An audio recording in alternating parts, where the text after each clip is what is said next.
இங்க கர்த்தர் யோவானுக்கு எப்படி காண்பிக்கிறார்னா, இங்க பாரு, இந்த சமுத்திரத்தை தாண்டி இனி ஒரு லைஃப் நீ கற்பனை கூட பண்ண முடியாம இருக்கலாம். ஆனா கர்த்தர் நினைத்தார் என்றால் எந்த சமுத்திரம் உன்னை மூழ்கடிக்கும் நினைக்கிறதோ அந்த சமுத்திரம் அவர் கால் கீழே.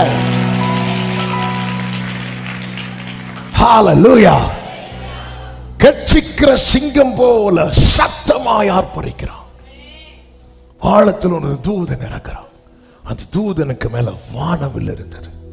இந்த வானவில்னதுமே நமக்கு என்ன ஞாபகம் வரும் தெரியுமா? நோவா காலம். வானவில்லை கர்த்தர் எதற்கு காண்பிப்பார் தெரியுமா? அழிவு இல்லை, அழிவு இல்லை.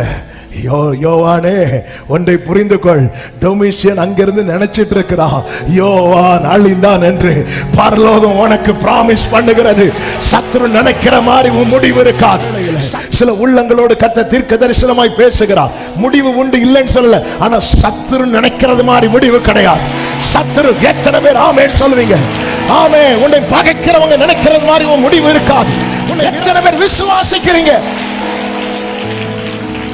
ஆண்டவரை எப்போ ஆண்டவரை இறங்குவீங்க? அங்க என்ன சொல்லப்பட்டிருக்கிறது? திறக்கப்பட்டிருக்கிற ஒரு புஸ்தகம் என்று சொல்லப்பட்டிருக்கிறது. வெளிப்படுத்தல் 10:2 வாசியுங்கள். திறக்கப்பட்ட சிறு புஸ்தகம் அவன் கையில் இருந்தது. இந்த புத்தகம் எப்பொழுது திறக்கப்பட்டது? ஹல்லேலூயா. இந்த புத்தகம் யாரால் திறக்கப்பட்டது?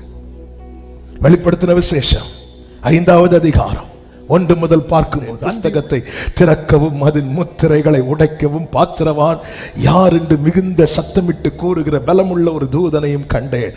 வானத்திலாவது பூமியிலாவது பூமியின் கீழாவது ஒருவனும் அந்த புஸ்தகத்தை திறக்கவும் அதை பார்க்கவும் கூடாதிருந்தது. ஹல்லேலூயா. ஒருவனும் காணப்படாததினால் நான் மிகவும் அழுதேன். ஆமென். ஆவியானவர் கடந்த நாளில் என்னை மிகவும் பேசி பலப்படுத்தின வார்த்தை. ஆமென். ஆண்டவர் சொல்லுகிறார், இந்த சமுத்திரத்துக்குள்ளிருந்து நீ அழுத அழுகையின் பலன் வரப்போகிறது. இந்த சமுத்திரத்துக்குள்ளிருந்து நீ அழுத அழுகையின் பலன், நீ அழுத அழுகையின் பலன். ஹல்லேலூயா, ஹல்லேலூயா. நீ அழும்போது அவர் ரசிக்கிறவர் அல்ல, அவர் கர்ச்சிக்கிற சிங்கம் போல சத்தமிடுகிறவர். ஹல்லேலூயா. எத்தனை பேர் விசுவாச கண்ணில் பார்க்க ஆரம்பிச்சிட்டீங்க? இந்த சமுத்திரம் என் முடிவல்ல, இந்த சூழ்நிலை என் முடிவல்ல, சத்துரு நினைப்பது போல என் முடிவு இருக்க போகிறது இல்லை. சொல்லுங்க.